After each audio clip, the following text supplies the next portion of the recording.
Hello అందరికీ welcome to our channel.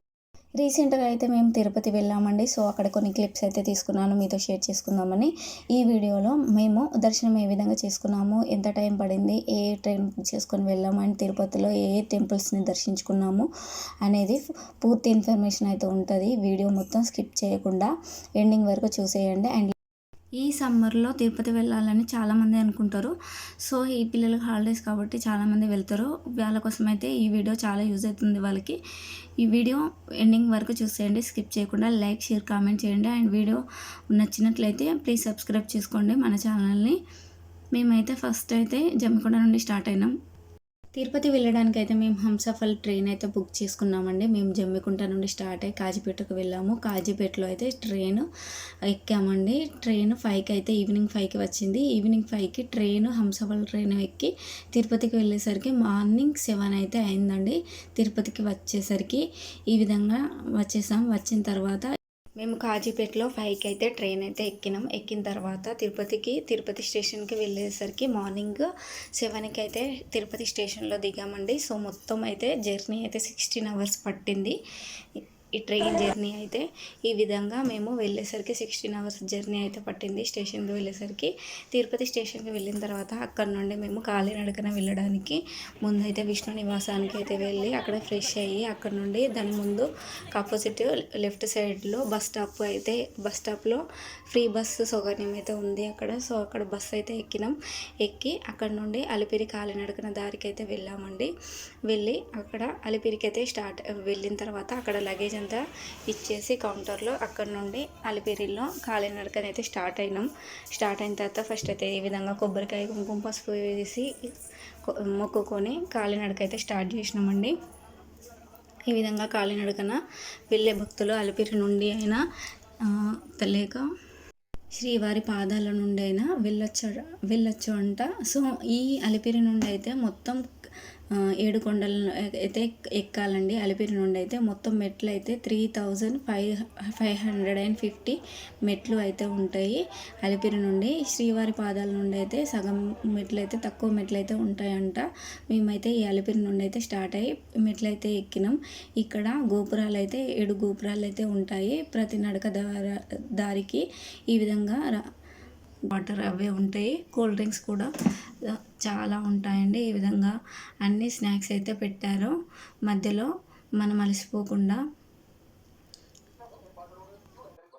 మనం కాలినడకన ఈ విధంగా 7 కొండలు ఎక్కే దారిలో పక్కన అయితే ఈ అడవిలో ఈ విధంగా స్టోన్స్ అన్నీ ఈ విధంగా 1 బై 1 పేర్చి పెట్టి ఉన్నాయండి. ఇవి ఇలా పేర్చడం వల్ల మనం ఇల్లు కట్టాలనుకునే వారికైతే ఇలా పేర్చిన వారికైతే తొందర అవుతుందంట. ఎన్ని స్టోన్స్ మీద పెడితే అన్ని ఫ్లోర్స్ అయితే కడతారంట. సో మనం కూడా ట్రై చేసామన్నమాట. తర్వాత ఇక్కడ స్నాక్స్ అయితే చాలా ఉన్నాయండి. కంపల్సరీ ట్రై చేయండి వెళ్ళినప్పుడైతే. ఇక్కడ నుండి మనం అలసిపోకుండా అన్ని స్నాక్స్ అయితే అవైలబుల్గా ఉన్నాయి. వాష్రూమ్స్, వాటర్ ఫెసిలిటీస్ అయితే అన్నీ చాలా చాలా బాగున్నాయి. మధ్యలో ఈ విధంగా గోపురాలు, స్వామివారి దశావతారాలు, మధ్యలో ఇక్కడ హనుమాన్ టెంపుల్ చిన్నది కూడా ఉంది. మనం వెళ్ళే దారిలో ఈ విధంగా అన్నిటిని దర్శనం చేసుకుంటూ స్వామివారిని నామస్మరణం చేసుకుంటూ వెళ్తూ ఉంటే అసలు మనం నడిచిన ఫీలింగ్ అనేది అస్సలు ఉండదు. ఇక్కడ జింకలు, ఎనిమల్స్ అయితే చాలా ఉన్నాయి. జింకలు అండ్ ఉడతలు, కొన్ని పక్షులు అయితే చాలా ఉన్నాయండి. వాటిని చూసుకుంటూ వెళ్తూ ఉంటే అసలు మనకు నడిచిన ఫీలింగ్ అనేది అస్సలు రాదు. తర్వాత అక్కడ నుండి వెళ్ళాక కొంచెం దూరంలో ఈ విధంగా రోడ్ అయితే కనిపిస్తుంది మనకు. ముందుకు వెళ్ళిన తర్వాత గాలిగోపురం దాటిన తర్వాత ఈ విధంగా రోడ్డు కనిపిస్తుంది. ఇక్కడ కొంచెం చిన్న బ్రిడ్జ్ లాగా ఉంది. అక్కడ నుండి మనం రోడ్ పక్క నుండి అయితే వెళ్ళాలి. ఇక్కడ నుండి పక్కన చూస్తే మనకు వ్యూ అనేది చాలా చక్కగా కనిపిస్తుంది. ఇక్కడ దారులు ఇంకా 7 కొండలు ఎక్కడానికి దారులు అయితే కనిపిస్తాయి. ఈ వ్యూ అయితే ఇక్కడ నుండి మనం నడుచుకుంటూ వెళ్ళాలి. వెళ్ళిన తర్వాత ఇక్కడ మొకాలి పర్వతం అనేది వస్తుంది. ఇక్కడ ఇది లాస్ట్ గోపురం అండి, మొకాలిమెట్ట గోపురము. ఈ గోపురం నుండి మనకైతే మొకాల మీద మెట్లు ఎక్కాలి. ఒక 7 మెట్లు అయితే మొకాల పైన ఎక్కిన తర్వాత మొకాల పైన స్టెప్స్ అయితే ఎక్కి దేవుని స్మరణ చేసుకుంటే ఎక్కిన తర్వాత మనకైతే దగ్గరకు వచ్చేసి లాస్ట్ ఎండింగ్ వరకు వచ్చినట్టే. ఇంకో కొన్ని స్టెప్స్ అయితే ఉంటాయి. ఈ ముఖాల పర్వతం నుండి కొన్ని మెట్లయితే కొంచెం పెద్దగా ఉంటాయండి. ఇక్కడ నుండి మనం ఎక్కితే కొన్ని మెట్లయితే అయిపోతది. మన కాలినడక అయిపోయినట్టే. మన కాలినడక అయిపోయిన తర్వాత ఇక్కడ కొబ్బరికాయ కొట్టి మనం మొక్కుకుంటే మన కాలినడక అయితే అయిపోతుంది. 7 కొండలు ఎక్కి తిరుపతికైతే వచ్చేసాము. వచ్చిన తర్వాత ఇక్కడ నుండి మేము రూమ్‌కైతే వెళ్ళామండి. అక్కడ మేము విఐపి బ్రేక్ త్రూ దర్శనంకి అయితే చేసుకున్నాము. అక్కడ మేము రూమ్కి అయితే వెళ్ళాము. రూమ్కి వెళ్ళి అక్కడ ఫ్రెష్ అయిన తర్వాత మేము గుండు చేసుకోవడానికి ఇక్కడికైతే మేము అక్కడ నుండి అయితే కళ్యాణకట్టకైతే వెళ్ళాము. కళ్యాణకట్టలో ఫ్రీగా గుండ్లు అయితే చేస్తున్నారు. అక్కడ పిల్లలకు అయితే గుండ్లన్నీ చేయించుకున్న తర్వాత అక్కడ నుండి అయితే మేము పుష్కరిణికి అయితే వెళ్ళాము. పుష్కరిణిలో స్నానాలు అయితే చేసుకున్నాము.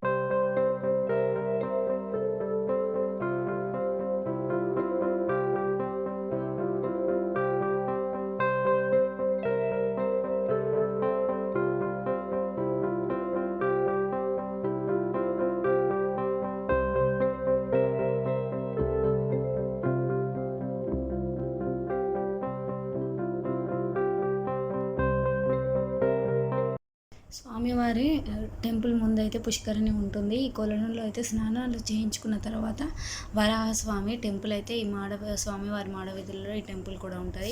స్వామివారిని వరాహస్వామిని అయితే దర్శించుకున్నాము. స్నానాలు చేసుకున్న తర్వాత స్వామివారిని దర్శించుకున్న తర్వాత ఇక్కడ వెంగమాంబ అన్నప్రసాద కేంద్రానికి అయితే వెళ్ళాము. ఇక్కడ అన్నప్రసాద కేంద్రం ముందు అయితే లోపలికి వెళ్ళాక మంచి పెయింటింగ్ అయితే ఉంటుంది. ఇక్కడ క్షేత్రాల గురించి అయితే ఈ శేషాచలం అడవులలోని క్షేత్రాల గురించి అయితే ఈ పెయింటింగ్లో ఉంటుందంట. వెళ్ళినప్పుడు అయితే కంపల్సరీ వీటిని తీసుకోండి. అండ్ తర్వాత మేము భోజనశాలకు వెళ్ళి ఇక్కడ భోజనం అయితే చేసాము. కంపల్సరీ తిరుమలకు వెళ్ళినప్పుడు కంపల్సరీ ఈ అన్నప్రసాదాన్ని అయితే స్వీకరించండి.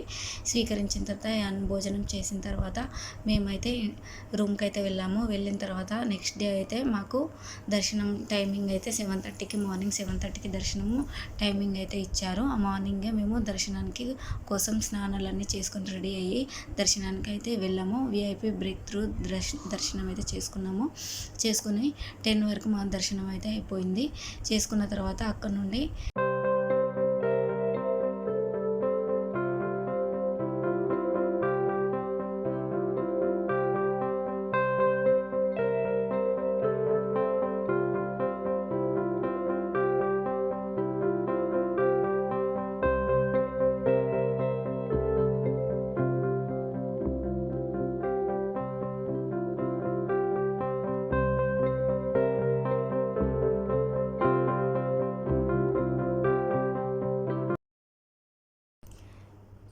దర్శనం అయిపోయిన తర్వాత బస్సు ఎక్కి అయితే కొండ కిందికి వచ్చేసామండి.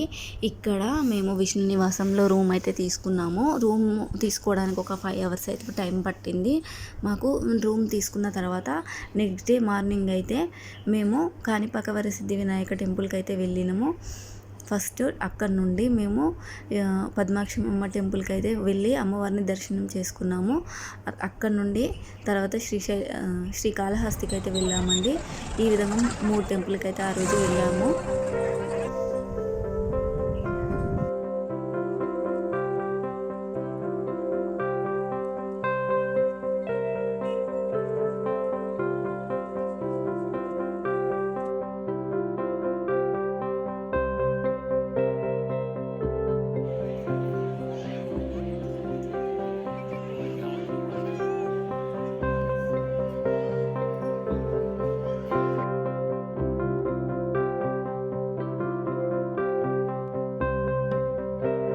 శ్రీకాళహస్తికి వెళ్ళి వచ్చిన తర్వాత నెక్స్ట్ డే అయితే అక్కడ విష్ణు నివాసంకు ఆపోజిట్లో ఉన్న శ్రీ గోవిందరాజస్వామి టెంపుల్కి అయితే వెళ్ళినామండి.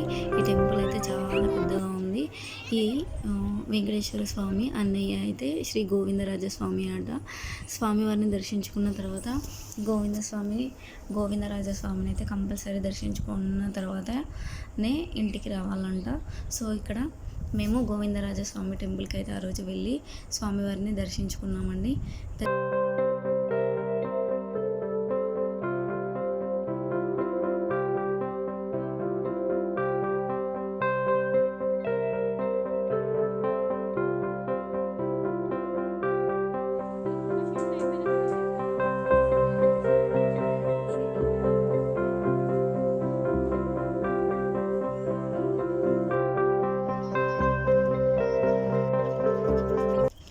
గోవిందరాజస్వామి టెంపుల్ దర్శించుకున్న తర్వాత అక్కడే భోజనం, గోపురంలో భోజనం అనేది కల్పించారు. అక్కడ అన్నప్రసాదాన్ని స్వీకరించామండి.